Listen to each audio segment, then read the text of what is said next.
Welcome to Paradox Jukebox, an unconventional podcast for the unconventional music lover. Brought to you by Music on the Move Studios, a woman-led company working to help musicians move their careers forward through education and live events. I'm your host, Caitie Thompson. Thank you so much for being with me today. On the show, we have Dakota Ryley, a pop artist from Nashville, Tennessee. And in Dakota and I's conversation today, we talk a lot about how she likes to use live instruments in her recordings, so it gives it a little bit of a throwback soul vibe in her pop music. But also, too, we talk a lot about the art of entertaining, not just writing songs and performing them, but what it actually means to get on a stage and entertain your crowd, to really engage your crowd. So I'm going to let her do a lot of the talking, but I do want to play a little bit of a song of hers for you. This one is called Good For You. So stay tuned throughout the podcast so you can hear it in its entirety.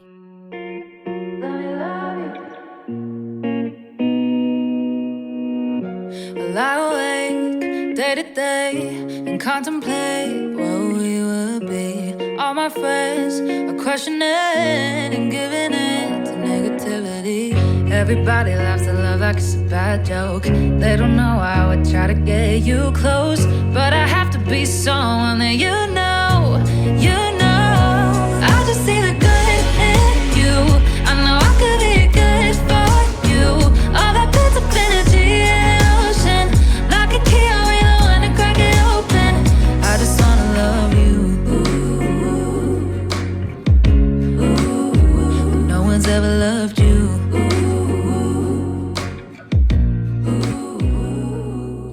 Welcome to Paradox Jukebox, everybody. I am your host, Caitie Thompson, and with me today, I have Miss Dakota Ryley. So, Dakota, thank you so much for being here. I'm really excited to have you on the podcast. Thank you. I'm so excited to be here. I'm glad that we finally get to chat. I know. And I'm so bummed because I'm not actually going to get to meet you at the Music on the Move Studios showcase. Dang. I know it. I know. Dang. It sucks. I just have We'll so have to much meet going on in sometime. Ohio this month. It's just not going to be possible, but All right, next show. that's it. Next show for sure. So let's talk a little bit about the showcase. What are you going to perform for us on the showcase at the end of the month? Yeah, so I am probably going to perform the first song I ever released. It's called This Feeling. Super upbeat and just like a great song to dance to. That is my number one goal on stage, to get people to dance. So probably be performing that one. And then one I just released called Good For You. I released it on June 3rd. Another great one. It's about, crushing on someone. So the world has almost opened all the way back up, and it's time to, tell your crush you like them. So Yeah. that's always a fun one.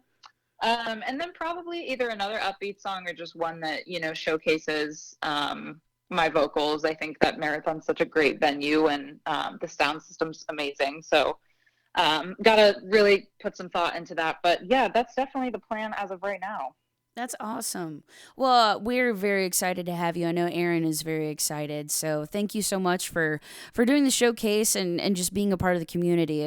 We're pretty proud of it, but I think the one thing that Erin and I are probably the proudest of is the amount of talent that we get on this show is insurmountable. So thank you for being a part of it. Yeah, thank you guys. Honestly, I was so excited. When I heard Marathon, I was like, wait, the last time I was at Marathon, I saw Maggie Rogers. Yeah. Which is insane. So I haven't been back since, and it's just so cool to be on the stage this time. It's unbelievable. Yeah, it's a really surreal feeling as an artist to share the stage with, essentially the people that you look up to, isn't it? Oh yeah. I mean, it's crazy because I remember every concert I go to, I pinpoint certain things that I love about that artist's performance.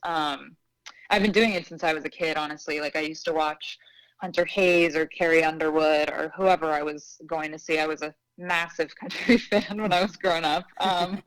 For a little bit, I had a little phase, but but so when I watched Maggie a couple years ago, I was just writing and I hadn't released any of my own music yet. But her energy on stage was just, it's unmatched. I think that, I don't know, she's overlooked, really. She's incredibly talented on stage. She's a great entertainer.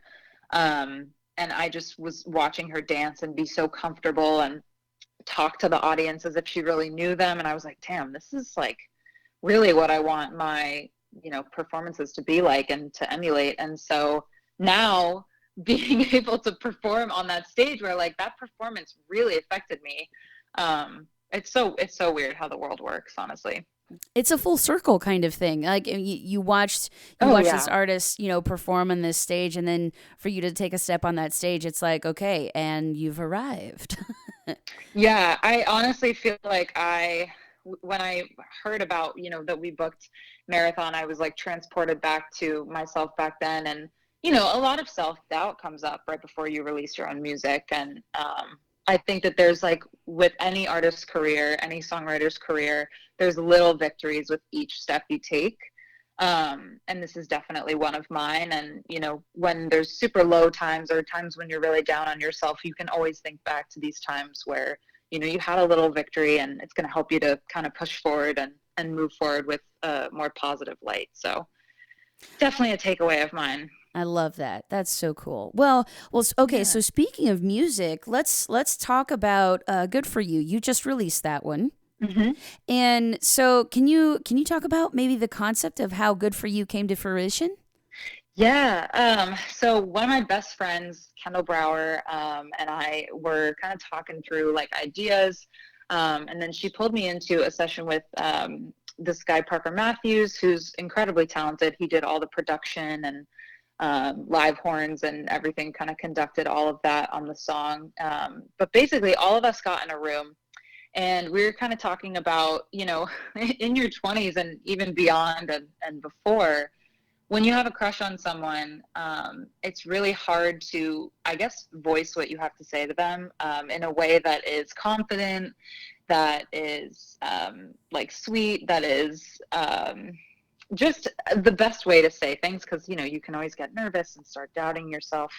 And I just came out and said, guys, I've always been one to chase people and not really care, because what's the worst that could happen? They reject you, whatever, cool, they didn't deserve you anyway.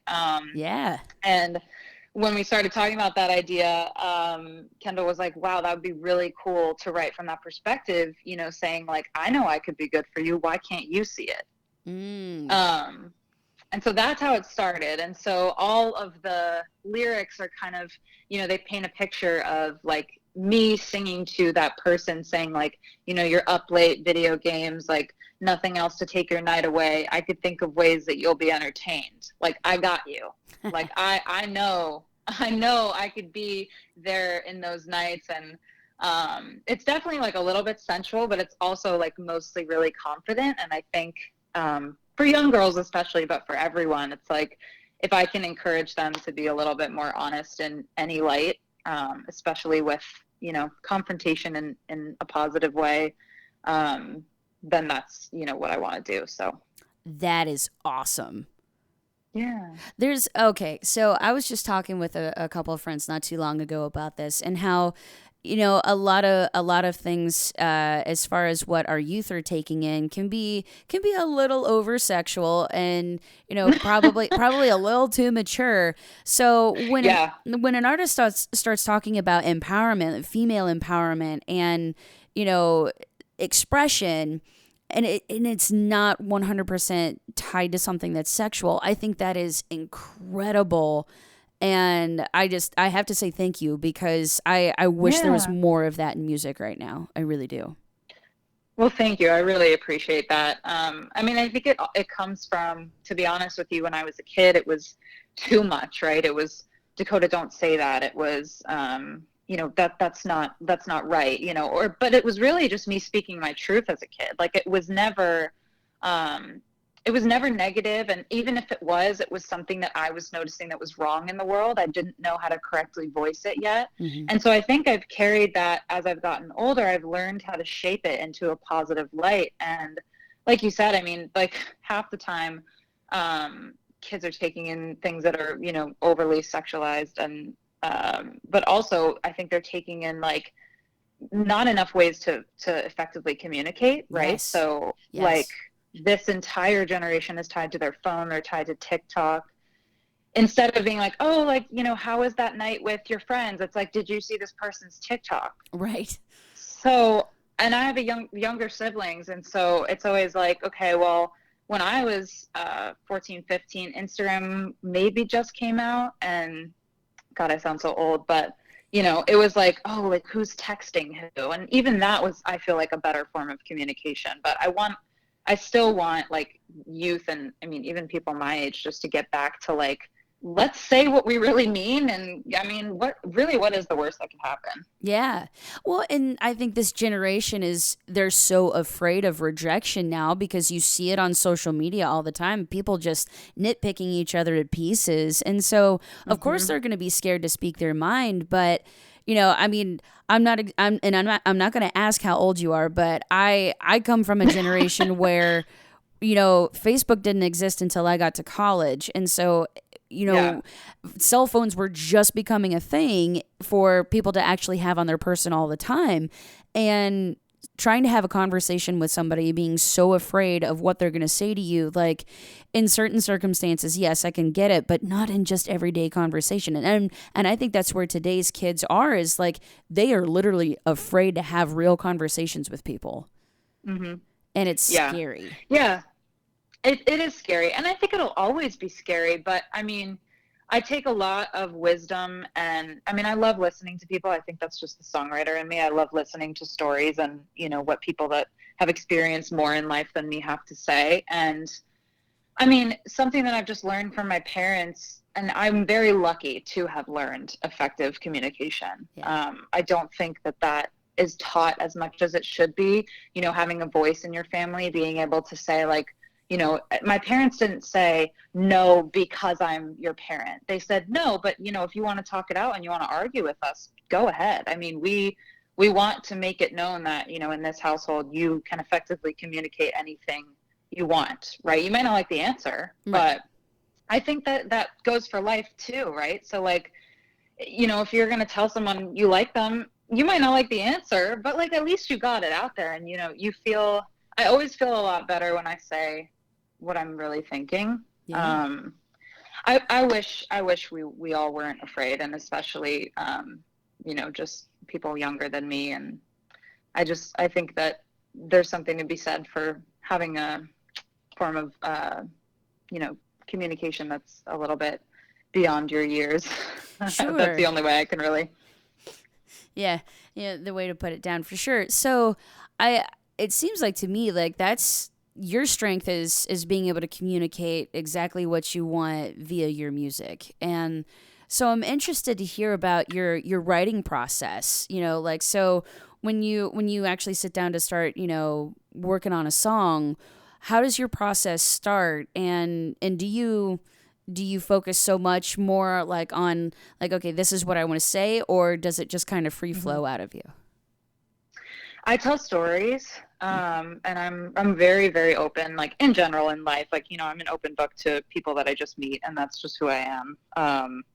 Granted, I won't share deep, dark secrets that are not mine to share, but, you know, about myself, like if I'm having a shitty day, you know, I'm having a shitty day, you know, that's not something I'm hiding. So yeah, that's how I take myself into rights, is like, you know, this is how I'm feeling, or here's a story about something that actually happened. And then what's great about collaboration is getting a different perspective of that story, you know, because someone in the room related to it, but it's not exactly the same way that you experienced it, but you can pull from everyone else's experiences. So everything, like they say in movies, like based on true events, like every song of mine is based on a real event. None of it's ever going to be metaphorical. And even if it is, it was probably a story that's like, that happened to me in my life. I think as I grow as an artist, I want to always have a hand in the songwriting process. But if that's not, you know, if I'm too busy or down the line, like that's not feasible, I still want to be able to cut songs that I truly, really relate to each word and that fits my storyline. Yeah, that's smart, especially as an artist, for sure. You know, not just from a songwriter perspective. Yeah. How could you sing something that you don't actually relate to? And it becomes disingenuous, and people can feel that. Yes. And I've heard firsthand that you can see it on stage too. Yeah. there's a lot to be said for the very self-aware artist who, you know, even if you're just picking songs that you didn't write, you know, because sometimes your record label might be like, hey, we have these songs we want you to choose from. You have to choose super wisely, and you have to think, okay, well, if I'm choosing songs that I know nothing about, my audience is going to see it. Right, exactly. Yeah. Yep, 100%. So, okay, so you've been in Nashville, I think you said, for about 6 years? Yes. Okay. Came from good old New York. Yay. When I was looking at schools, it's so funny. I thought I was going to be an athlete for the longest time. And so music was like always a hobby to me. But when I found school in Nashville, I was like, well, this city's, you know, unbelievable. And I think that this is where I want to be, and this is what I want to do. And yes, it's a risk, but, you know, high risk, high reward. And then after, you know, I thought I was going to move back to New York, and it just kind of ended up that Nashville was the place if you wanted to start out as an artist. So I stayed, and here I am. That's cool. So I wanted to know, because just a second ago you talked about going into co-writes. So had you been doing co-writes in New York, or was that something new for you when you came to Nashville? Yeah. So, I mean, I wrote with a couple people. I had a mentor for a really long time, and I co-wrote with her, and she like coached me and also was a co-write. So I was always doing that. And then I went to a couple songwriting camps that were like 3-week intensive camps when I was like 13, 14. And I didn't know it was called a co-write, but I knew that we all wrote a song together. And then here, of course, I learned all the official terms and things like that. But yeah, I mean, I was writing ever since I was writing music. I was co-writing, and I think my parents helped to facilitate that, putting me into these songwriting camps and helping me to find a mentor, and so that, you know, when I did get to Nashville, it wasn't like everything was such a huge shock. I mean, it still was shocking, but yeah. Okay, so when did you start songwriting? Like, what age? When I was like younger, I laughed because I would like write poems to people, based off of how I was feeling. So like if I got into a fight with my parents, I'd like write my dad a poem. It'd be like an angry poem. Or something. God, I hope he hears this because he'll crack up. He saved a couple of them, and we read them back, and we were just like dying laughing. But that's amazing. So I started doing that. And I took piano and guitar when I was 8, 9, 10. And I'm still pretty medium at it because most of the time I was learning by ear, and I focused more heavily on voice and vocal coaching and. But so as I was like learning piano and guitar, I would like have my poem book out, and I would just kind of sing random, you know, lines at my piano. And then I would just start to like, you know, I was a huge Taylor Swift fan when I was little, and I would try to structure it. So like I would have 4 lines that said this, and then, you know, a verse that said this. I had the Fearless, piano book. And so I'd play those chords. And I do like, you know, 4 lines for a verse, and, you know, I wouldn't call it a verse, but it'd be part of my poem. And then 2 lines, and, you know, so then it kind of like turned into songwriting. But then I, you know, ended up having that mentor, and she kind of taught me more about structure. And, but yeah, I was really young. I was like 11, I think, when I really started putting it all together. That's awesome. And so what age did you do your first songwriting camp? So I was 13.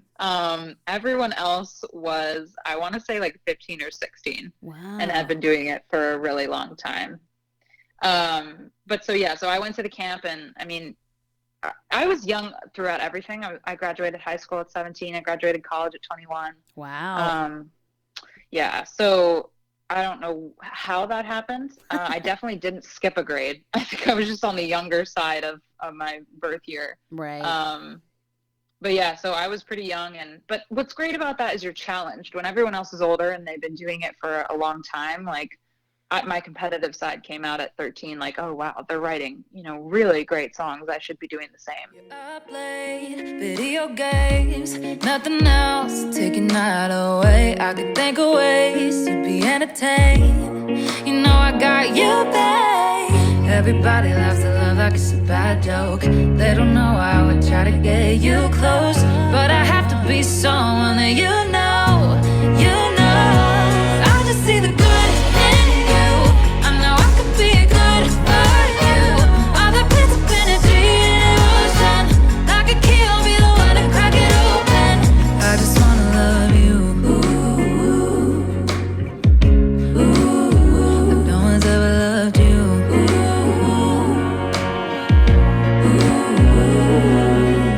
Just let me love you, like I want to,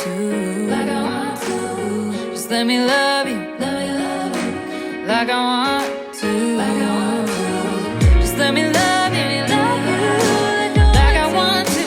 like I want to, Just let me love you, like I want to,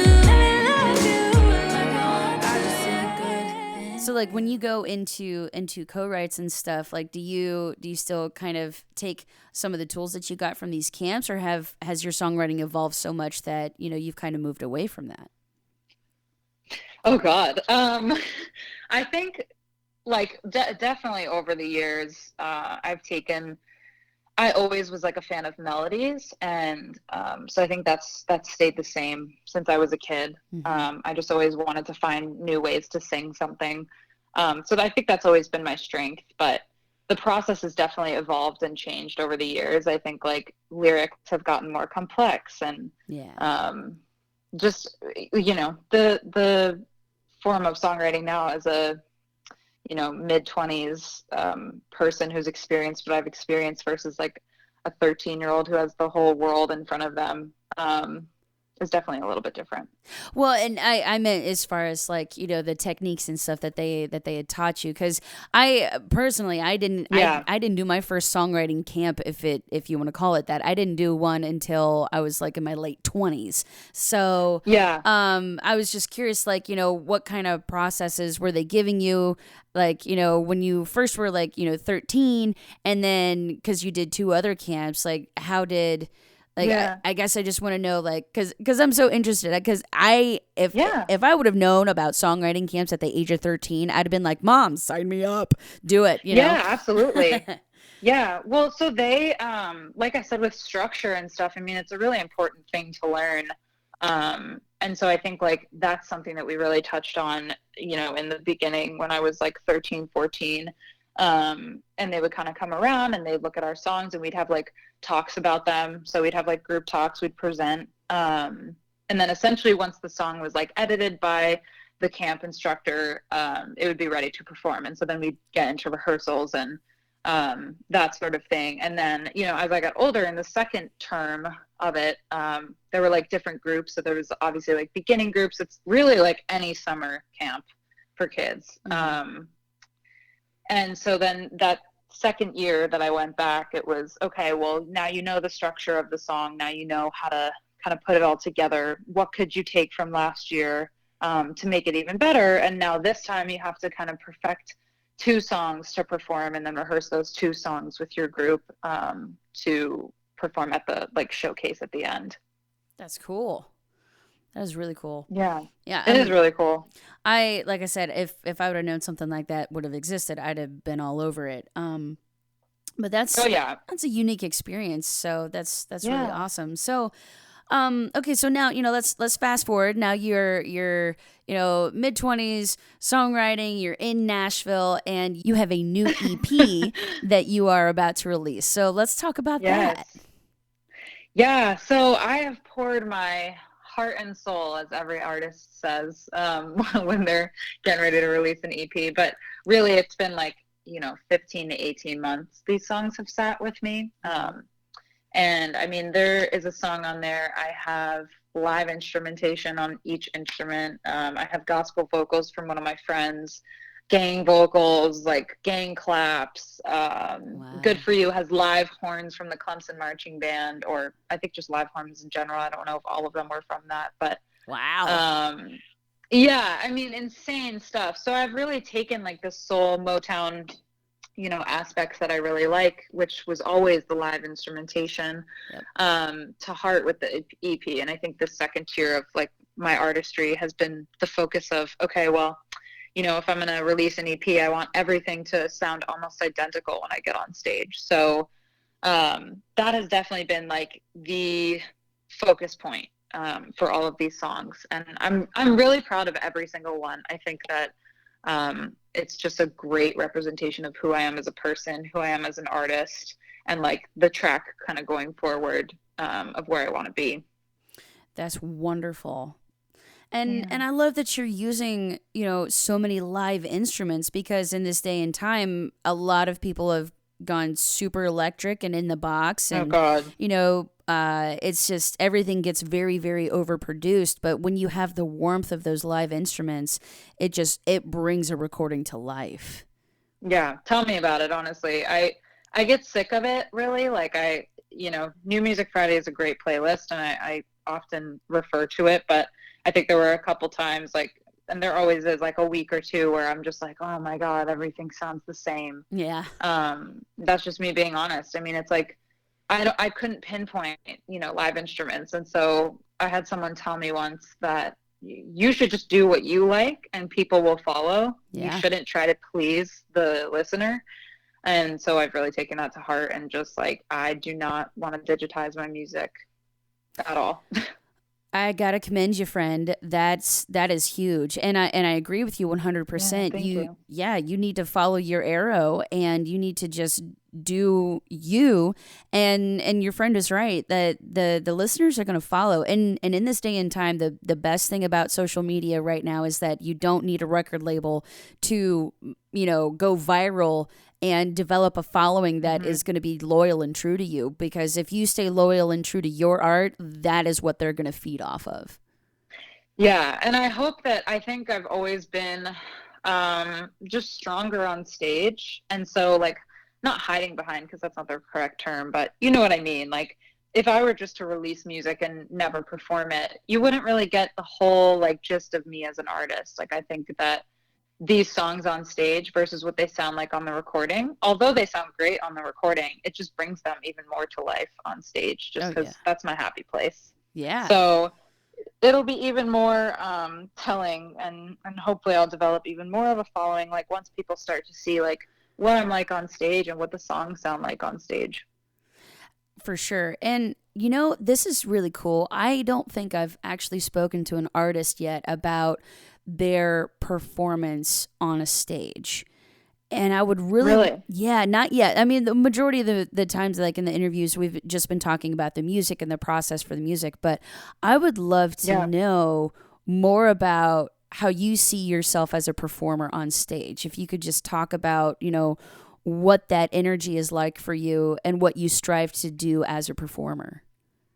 That's actually really interesting. I feel like as I was growing up, I always performed. It was less about, like, obviously I didn't really record music at the time. And so I was on stage since I was like 4 years old, just doing like talent shows and things like that. And so I've been like addicted to it since I was a kid. I would make my parents film me in our living room just doing some random performance. It meant nothing. I didn't know what I was doing, but I would just get up there and sing some gibberish. But I think now it's like that is the focus, like applause. The applause is super important, and just making people feel like they've escaped their lives watching you, because that's how I felt in the past. Yeah. I used to watch like on loop. I still do it sometimes. I love the Super Bowl performances. I don't know why. I just think like that's entertainment, whether or not the artist has an incredible voice, whether or not they're a great musician. It's a great form of entertainment. Yeah. And it gets people going. And that's always what I've aspired to have, is like a stadium full of people that are just all on the same level. They all want to just like, zone out and listen to the music and be fully present. And so it's like, how do I work my way up to that is basically my thought on stage. Like I perform like I'm performing for a stadium every time I get on stage, and whether or not it looks ridiculous for the 4 people watching, I don't really care, because hopefully one day, I'll actually be there. Yes.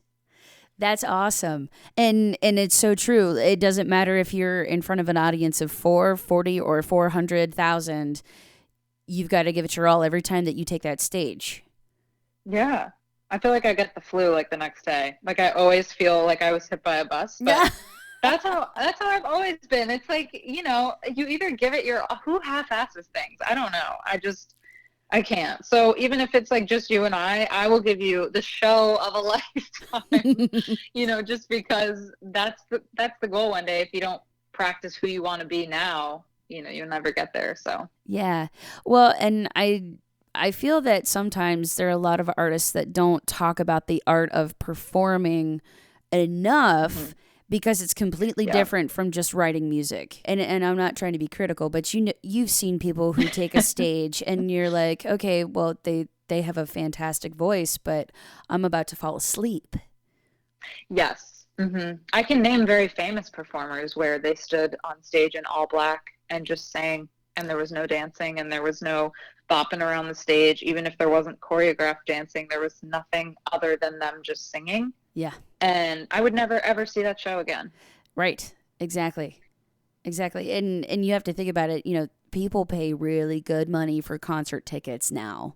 Yes. And it's an investment at this point. Yeah. And I'm not going to actually name names here, but the last time that I went to a concert where I was just so let down, it was for a ridiculously famous artist. And and I'm not even going to use pronouns. Like, I'm just going to use very fluid pronouns here. They just sat at their piano and didn't even acknowledge the audience. Oh, wow. No. Nope. And That's a strike. We're talking, this was a massive outdoor amphitheater. There was probably, oh, good Lord, I don't know, thousands upon thousands of people at this concert. And all I could do was just sit there and look at the stage and go, this is it. This is what you brought. You're like, why am I here? Exactly. Exactly. Yeah. And I never, even as a performer myself, I never want somebody to come to my show and think, man, that was a waste. Yeah, no. The best thing ever, my favorite thing to do, and I did this at, honestly, a show recently, if someone's not paying attention, you sing directly to them. Yep.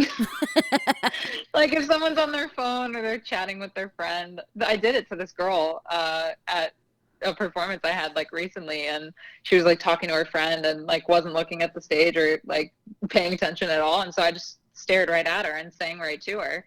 Yeah. But no engagement at all. God, I don't know. I would probably leave. Right. I know. We didn't, and I got lucky that really I got the concert tickets for free because my uncle was like, hey, do you want these? I'm like, yeah, sure. I'll take a few friends. Why not? And then at the end of the night, the four of us were like, well, really glad we didn't pay for this. Yeah. God. Oh my God. I can't imagine that. There have definitely been times where because it can happen with shows that are so big, Barclays Center or Madison Square Garden, where the show is just so big that you feel like you're not acknowledged, but they do bigger things to make, the audience in the back feel special. Yeah. It's hard when, I don't know, it's just, you have to make everyone feel known and feel special. That's our favorite thing as humanity. We just want to feel known and special in some way, especially at a concert. You want to feel like Taylor Swift flying over the audience knows you, in her little carriage, or when I was 8, watching her, Absolutely. Well, and okay, so somebody like Pink, her 2019 tour, good Lord, have you watched that documentary yet? I haven't seen the documentary, but all I ever associate Pink with is that one award show. I want to say it was the VMAs, where she was hanging upside down from the ropes. Yes. Singing Just Give Me a Reason. Yeah. I was like, she's not lip syncing. Nope. We can all tell she's not lip syncing. Yep. She's unbelievable. I sometimes I'm like, I will never be like that. And I don't care. No, there can only ever be one Pink, and that's fine. Seriously. But in terms of being a performer, she puts on a show for her people, and she's so overly critical about her performances so that she can always make it better. And I just personally feel like if you're going to strive to perform in front of people, then that is it's a level. You have to set a very high bar for yourself and go, I'm going to walk out on the stage and I'm going to give these two people in the crowd the best night of their life. Oh yeah. Mm-hmm. I think that that hits the nail so hard on the head with like who I am too. Every single show, first of all, I come off the stage, I'll be completely transparent with you. I come off the stage every time and I'm like, that was shit. That was shit. There's so much we could do better. This was whatever. Like, I'll celebrate for a little and then I'll be like, okay, cool. So any constructive criticism, like I'll tell my manager or whoever, like, cool, what about this song? Right. What about this when, I did this or I did this run? Because like, if you're not every single show going into it, this has to be better. This has to be unbelievable. Like every single show that you do has to be one step ahead of where you were. Like there's really no point. Yeah. No, and I hear you. And I think that is the mark of a true professional, Dakota. You care. Thank you.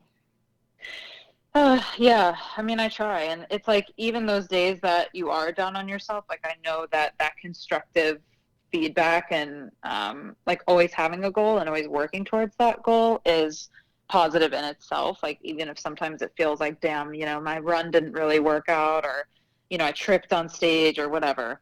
Yeah. Well, and I mean, in the moment, you got to brush past it and you have to move forward. Okay. And then, after the show, then you just, as long as it's not like detrimental to your mental health to the point that you're, just ripping yourself to pieces. Right. Yes, it's very important to go back, look at a show and go, okay, we got to tweak this, and this. And then I think even though that is so incredibly important and it's crucial, I think it's even more important to be able to let it go and move on. Yeah, which I'm working on. I think I'm a perfectionist, and although that can be very positive and really helpful, it's also exactly what you said. It's can be hard on your mental health. And so that's why, like, originally I didn't even want to, pursue artistry. Although I knew in my head I always wanted to perform, I was like, I don't know if I can do that. I'm going to be way too hard on myself. And so it's been my life's work to be like, this is okay. Like I said, little victories. Yeah.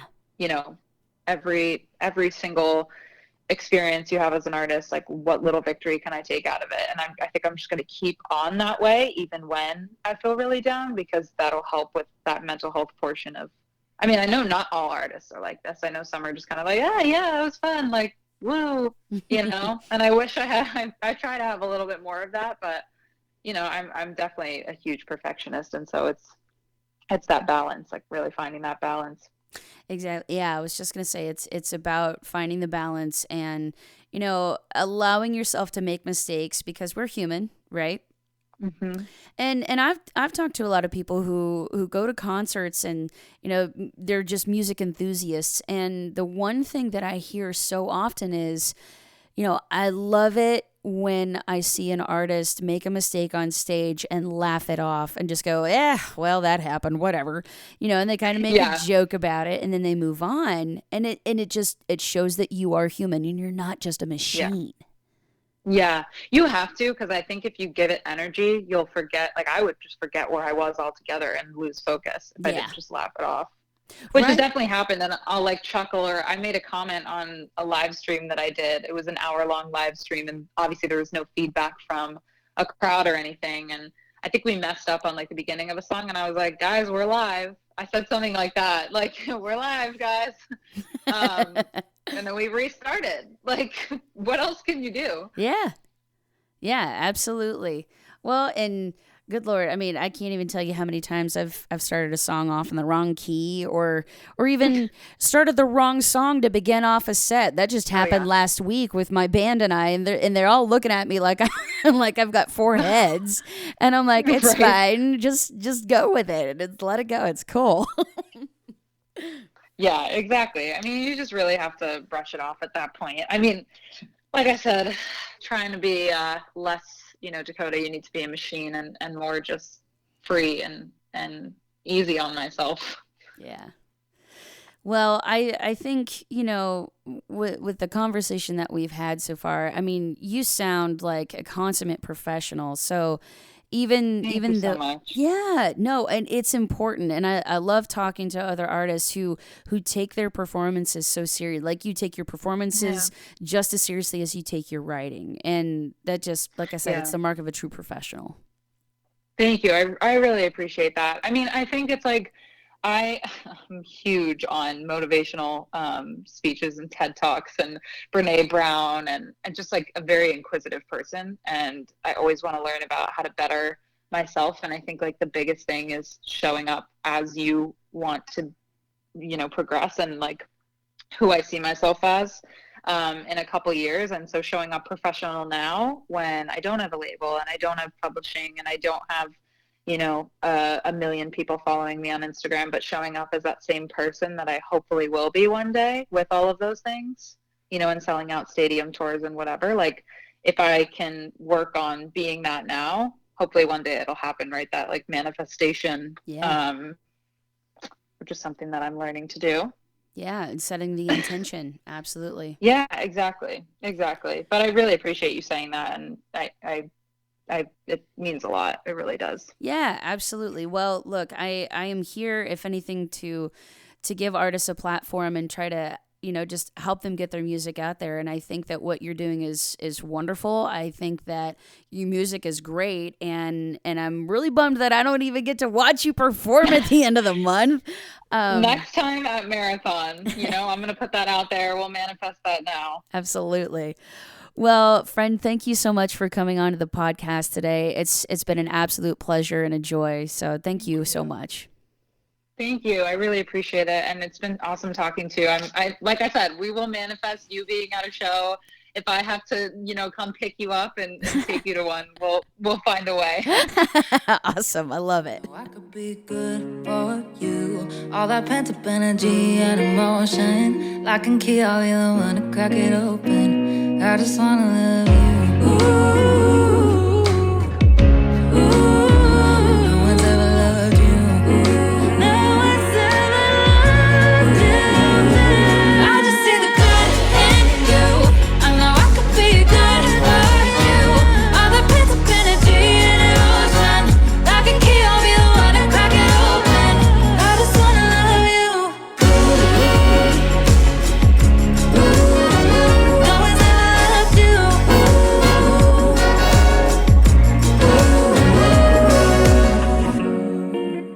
Let me love you like I want to.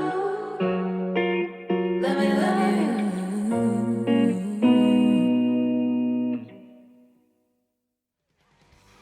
All right. Thank you, Dakota, so much for coming on to the show. If you want to learn more about her, you can find her at dakotaryley.com. Links will be in the show notes, so don't you worry about that.